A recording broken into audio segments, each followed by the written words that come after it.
Good morning, beloveds. I'm going to be very cold very soon because I am super sweaty. It is the first day of summer, and the humidity was really high because there's a storm front out there. And so the first mile, I felt like I was swimming, not running. But it is what it is, and that, okay. The squirrels were fun, the blue jays were fun, and as we were leaving the park, I saw a rainbow. So I will post that later. Yeah, so might have to make this quick because my AC is blowing on me and I am, yeah, super sweaty. Super sweaty. But, I know where I live. This is what happens. Uh-oh. Oh, okay. Here I'm worried and my bookmark is just in the wrong place. Okay. This is what happens when you have two bookmarks in your book. Okay. Oh, well, today it's very short. It's one paragraph. It is June 20th. It is Saturday. And today our title is I Partake of the Divine Bounty. Let's see. Realizing that the Spirit within me is God, the living Spirit Almighty, being fully conscious of this divine presence as the sustaining principle of my life, I open my thought to its influx. I open my consciousness to its outpouring. I let that mind be in me that was also in Christ Jesus. That is the mind of truth, the mind of God, carrying with it all the power of the infinite. I know and understand that good alone is real. I know that silently I am drawing into my experience today and every day an ever-increasing measure of truth and beauty, of goodness, of harmony. Everything I do, say, and think is quickened into right action, into productive action, into increased action. My invisible good already exists. My faith, drawing upon this invisible good, causes that which was unseen to become visible. All there is mine now. All there ever was or ever can be is mine now. All right. So it was just one long power statement. Recognition and recognition and unification.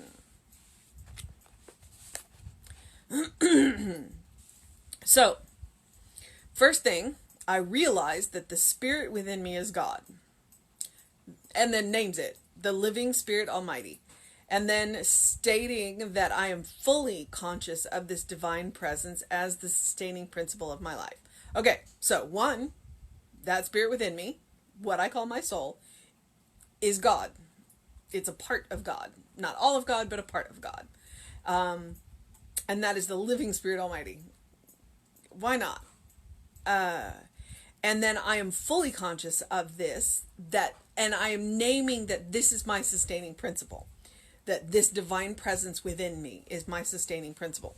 So because of this, I open my thought to its influx, he says flux, inflow. So I'm consciously opening to that inflow. And I am consciously opening to its outpouring. Spirit wants you to be happy.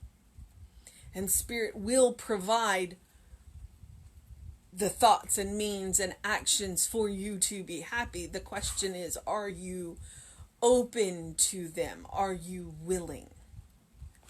In religion, we say that a lot. Spiritual, religion, are you willing? Are you willing? I let the mind in me, I let that mind be in me that was also in Christ Jesus. I mean, if you're going to model yourself on anybody, why not pick Jesus? Why not? Because he said, not me, but the Father through me. And but he also says later on, all of what I do, you will do also, and more. So why not put on that robe? Why not recognize that the mind in you is the same mind that was in Jesus? He is the great example, not the exception. He fully believed that we could do this. Now it's our job to believe that. That is the mind of truth, the mind of God, carrying with it all of the power of the infinite. So if we name it the mind of truth, we name it the mind of God, we recognize that it carries all of the power of the infinite, and that is your mind now. That is my mind now. That is your mind now. That is all open to you to the degree that you are open to it. How big is your container? I know and understand that good alone is real. Now that's Emma. That's straight up Emma Curtis Hopkins. There is good for you, and you ought to have it. So I know and understand that good alone is real. Everything else is an appearance. Oh, I know that silently I am drawing into my experience today and every day an ever-increasing measure of truth and beauty. What you are is what you attract. What you think is what you attract. Why not think truth and beauty? Why not look for the good? Because if you look for the good, you're going to find the good. And if you look for the bad, you're going to find the bad. So, and you don't have to be loud and out there. I mean, I'm loud and out there. That's just who I am. Which is why he says, I know that silently I am drawing into my experience today and every day. So here's where he's making his statement. An ever-increasing measure of truth and beauty, of goodness and of harmony. Look for it.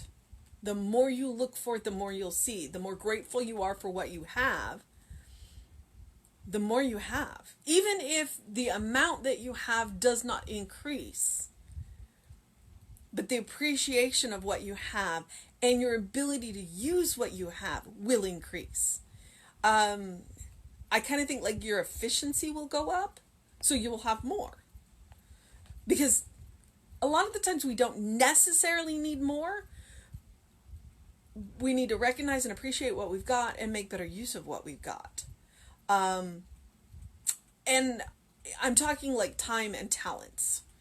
I'm not necessarily talking about, necessarily material good, because when you use your time and talents more efficiently, the material goods usually follow that. All right. Everything I do say and think is quickened into right action, into productive action, into increased action. He really likes to use the word right action.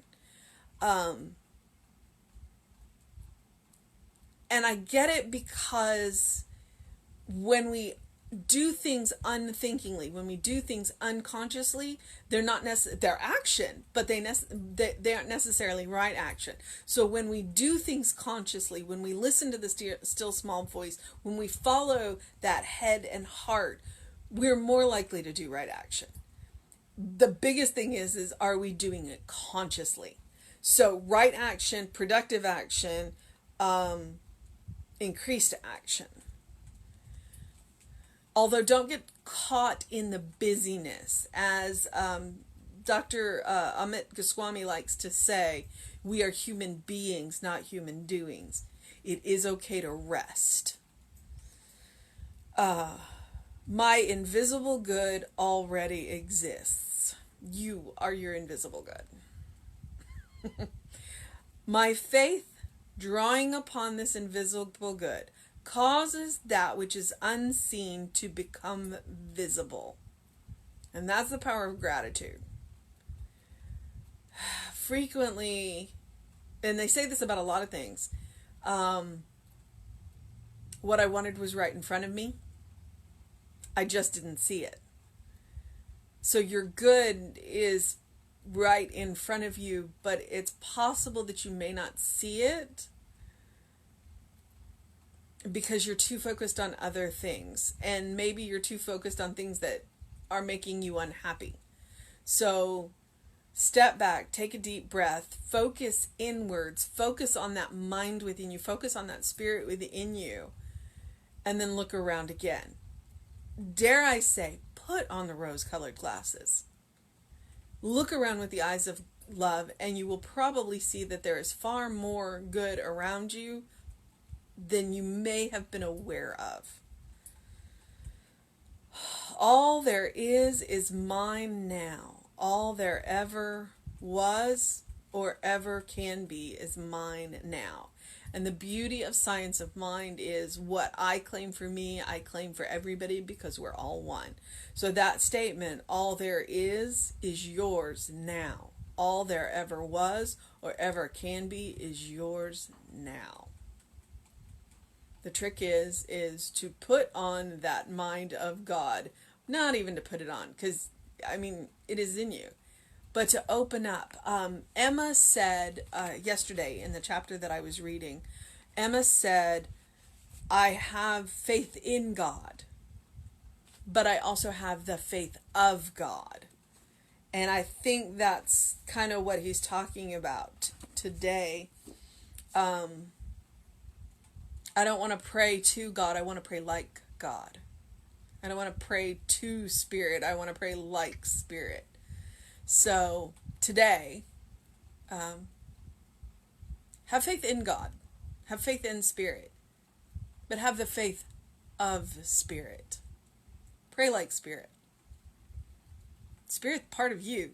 Or rather, you're part of Spirit. You are all Spirit. It's your right. Okay, I'm going to go get out of these sweaty clothes. The AC has kicked off, thank goodness, so I'm not quite so cold.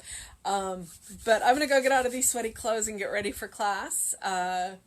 We're in for pop-up thunderstorms as the heat rolls in today. So it'll be fun, though. I enjoy a good rainstorm, especially when I'm home.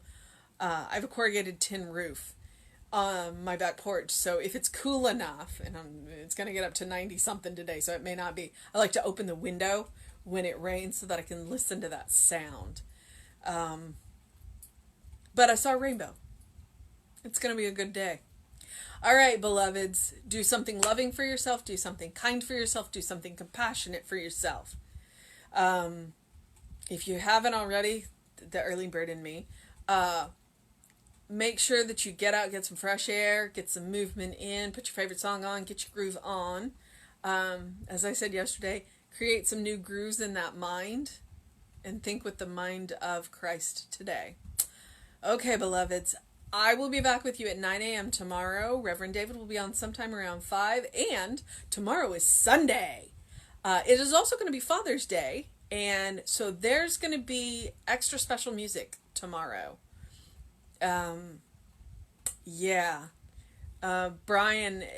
Jesse asked Brian to do a specific song, and it is going to be fabulous. So please make sure you tune in for that. If you don't catch us live at 11 a.m., then definitely go back and watch later on the Facebook video. It's going to be spectacular. I'm quite sure. All right. Okay. All right. I'm excited about it. So yeah. Have a fantastic day, beloveds. Know that you are loved.